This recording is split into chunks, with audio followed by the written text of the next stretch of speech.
bonsoir à tous. Je vais essayer de m'auto-modérer pour pas dépasser le temps imparti. Je remercie Antoine et Lisa, la Fondation, pour l'opportunité de parler de ce sujet. Alors, dans une soirée de pédiatrie, le sujet de pédopsie, c'est souvent un sujet un peu léger. L'année dernière, c'était la dépression et le suicide de l'enfant. Donc aujourd'hui, on va parler du haut potentiel intellectuel. Pour parler de ce sujet, je partage l'affiche avec Florent Nunes, qui est neuropsychologue en libéral dans le formidable cabinet Odyssée. Et je remercie Jérôme Bianchi et Aurélien Chartier pour leur présence ce soir et je leur passe mes amitiés, ils sont avec nous. Alors, on va pas répondre à la question qui est écrite là, mon enfant est-il au potentiel? Si vous voulez y répondre, vous faites un bilan, puis vous avez la réponse. En fait, on va plutôt s'intéresser à la question suivante, c'est mon enfant ou mon patient, si on est professionnel de santé, présente des troubles émotionnels et ou des conduites en milieu familial, en milieu scolaire, etc. Donc tous les enfants dont vous voyez les parents en détresse majeure dans vos consultations, sans accès possible, souvent à un pédopsychiatre, et est-il licite, intéressant, urgent, nécessaire de mesurer le potentiel intellectuel? Et si on découvre le fameux haut potentiel intellectuel, est-ce une bonne explication à une partie ou la totalité de ces difficultés? Alors, pour démarrer sur le sujet, je passe la parole à Florent Nunes, expert dans le domaine. Bonjour à tous. Alors, moi, je vais vous parler du coup du haut potentiel intellectuel et je vais vous dire.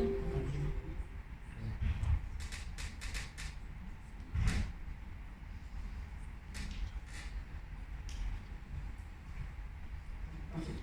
Donc, le haut potentiel intellectuel, qu'est-ce que c'est?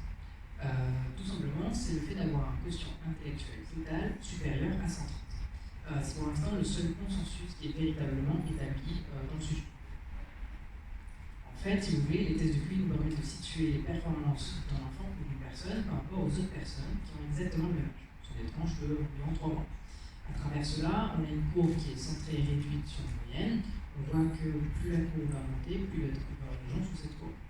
On a deux extrêmes. Le premier extrême, c'est le plus 2 égale type, donc ce qu'on appelle le haut potentiel intellectuel, donc un quotient intellectuel supérieur à 130. C'est ce qu'on a ici. A l'inverse, on a les moins 2 égale type, donc ce qu'on appelle le handicap intellectuel, donc un quotient intellectuel total qui est égal ou inférieur à 70. Ce n'est pas un diagnostic, ce n'est pas un trouble, et ça ne fait pas partie du coup des nomenclatures actuelles, soit sur la CIM11, sur le DSM5 ou même sur le DSM5 révisé. Ce n'est pas un trouble qui fait partie des troubles mentaux d'une manière générale. Il n'y a pas non plus de critères cliniques, c'est-à-dire que le HPI est indissociable de la courbe. Il est indissociable du test dans lequel il est fait. Il n'y a pas de critères catégoriels, il n'y a pas de critères cliniques qui vont pouvoir nous permettre de savoir si un enfant est potentiel ou pas. Il y a juste le quotient intellectuel et c'est le seul consensus actuellement. Autrement dit, on est plus intelligent, mais on n'est pas différent. Au niveau des recherches scientifiques, on a un premier postulat qu'on entend souvent dans les médias ou de manière générale, c'est que les enfants à haut potentiel intellectuel seraient plus souvent en échec scolaire. Pourtant, la majorité des études sur le sujet vont vraiment dans le sens inverse. Vous avez d'innombrables corrélations qui ont été trouvées et dans tous les cas, elles sont positives et elles ne vont pas s'inverser à partir du 130. Donc là, sur cette étude de 16 000 enfants qui ont ce sont des résultats d'enfants au brevet en 3e. On a mesuré leur QI en début d'année scolaire et on voit qu'en fonction du quotient intellectuel et des notes au brevet, il n'y a qu'une seule personne sur ces 16 000 personnes qui a une note qui est inférieure à 10. Donc en moyenne, on va dire qu'ils ne sont pas en échec scolaire. Le deuxième postulat, c'est qu'ils seraient davantage sujets à des troubles mentaux. L'analyse comparative de la cohorte de Blanc montre que sur 500 000 participants, aucune corrélation, aucune différence significative dans la prévalence des troubles mentaux n'a été trouvée. Il y a une seule, enfin deux différences significatives qui ont été trouvées, mais elles vont plutôt dans le sens inverse. C'est-à-dire qu'on va avoir moins d'isolation sociale et moins de stress post-traumatique quand on a un haut potentiel intellectuel plutôt qu'en ayant un QI moyen. Le but, c'est pas de vous dire que le haut potentiel intellectuel, il n'y a rien à voir sur ce sujet. Ce sujet est quand même intéressant dans le sens où il va nous permettre de parler du phénomène de compensation. le fait d'être intelligent va permettre de compenser certains troubles. Il a donc du coup un intérêt scientifique.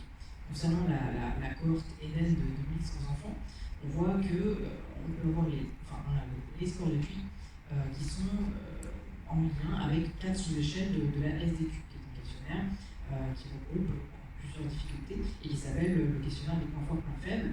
Ça a été mesuré chez des enfants de 5 à 6 ans. Et on voit que toutes les corrélations sont soit nulles, soit négatives. Donc ça évoque encore un facteur protecteur du quotient intellectuel sur les troubles mentaux.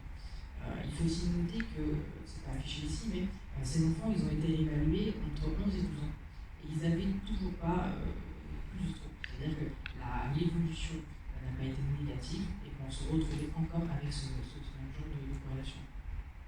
Autrement dit, plus on est intelligent, plus on va compenser des troubles mentaux, mais aussi des troubles de neurodéveloppement et aussi des troubles d'apprentissage.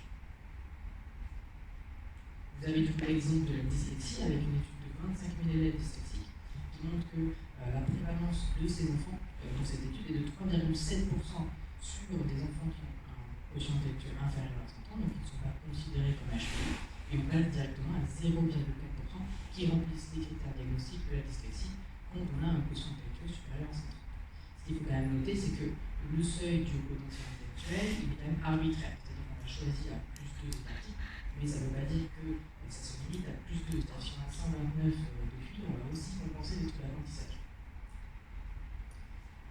Donc, en gros, tout ça veut dire que le HPI est bien loin des limites sur le sujet. C'est plutôt quelque chose de positif qui va masquer certains troubles. On dit souvent que le HPI masque le trouble, que le trouble, lui, va masquer le HPI.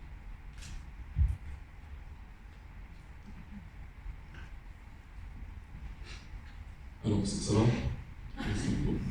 On ne peut pas parler de ce sujet sans parler du HPE, le potentiel émotionnel. Moi, je n'ai pas une famille qui me parle pas du sujet.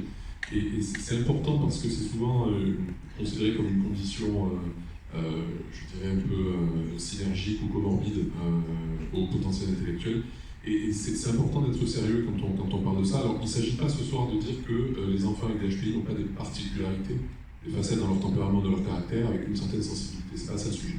Le sujet, c'est qu'on parle entre professionnels de santé et que cette entité-là, elle n'est pas mesurable, elle n'est pas quantifiable. Une émotion, ça ne se mesure pas de manière quantitative. On peut faire des approches qualitatives, et je vais vous en montrer une après. Mais ce qui m'intéresse, moi, quand on a des enfants qui sont en détresse émotionnelle, présentent des troubles émotionnels ou des troubles mixtes émotionnels et des conduites associés à un fonctionnement cognitif plutôt rare sur le plan statistique, comme le potentiel intellectuel, de faire attention que ce ne soit pas l'arbre qui cache la forêt. Finalement, un modèle extrêmement simplificateur qui consiste à dire HPI, HPE, au revoir, merci, laisser le risque finalement de rater des troubles anxieux, des troubles dépressifs. Et finalement, on s'intéressera plus à caractériser les différences, ce qu'on appelle le tempérament et le caractère, qui sont des composantes qui fusionneront un petit peu à l'âge adulte pour donner la personnalité. Et ça, c'est une analyse un peu fine, et voilà, c'est compliqué. Alors, moi je m'amuse à faire des analyses qualitatives des forums et des blogs de parents. Donc je fais des pondérations par nombre de fois où le mot est cité avec des logiciels et je fouille comme ça, je guide absolument tous les forums pour les enfants, les parents d'enfants schizophrènes ou psychotraumatisés. Je suis l'espion, je ne commande pas mais je lis tout. Et je me suis amusé à regarder pour le haut potentiel intellectuel et le haut potentiel émotionnel, les termes un petit peu qui revenaient. Et vous voyez que c'est extrêmement varié. On va avoir des enfants susceptibles, des enfants extrêmement empathiques, en décalage. Il y a le mot hystérie qui revient aussi parfois. Et vous imaginez bien que derrière tellement de réalités différentes, tout ça ne peut pas s'expliquer par une seule entité et qu'il faut faire attention aux simplifications. Donc finalement, le haut potentiel intellectuel n'est pas un diagnostic. Donc on n'applique pas le raisonnement diagnostic, pronostic, computateur basé sur ce critère-là. C'est pas un trouble. Il n'y a pas de nomenclature particulière. Il n'y a pas de différence qualitative, par contre c'est une différence quantitative. Il n'y a pas plus d'échecs scolaires malgré le mythe, au contraire. Pas plus de troubles mentaux, au contraire.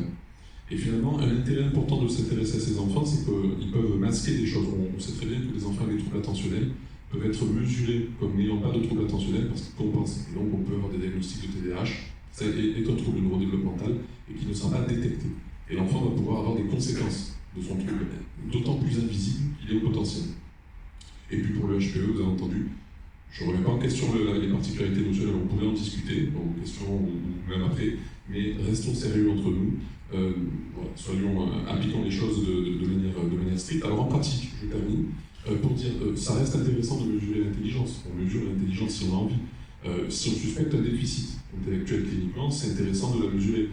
Pour les orientations médico-sociales, pour le CNDPH, pour les sauts de classe, c'est intéressant. Pour les cas complexes de troubles du développement du langage, ça peut être intéressant. Parfois, la liste n'est pas restrictive. Quand vous avez des situations de troubles émotionnels, de troubles des conduites, de problèmes du rendement scolaire sans explication, de difficultés qui compromettent l'intégration de l'enfant, demandons plutôt aux neuropsychologues, nos amis neuropsychologues qui font des bilans complets, qui ne font pas que des mesures de l'intelligence, ça vous savez, d'aller un petit peu plus loin dans les mesures, et puis c'est la place aussi évidemment en recours ou en parallèle du pédopsychiatre. D'autant plus que si on se contente de mesurer l'intelligence dans ces troubles émotionnels et de conduite, un QI normal n'expliquera pas les troubles, et un HPI n'expliquera pas en soi non plus les troubles.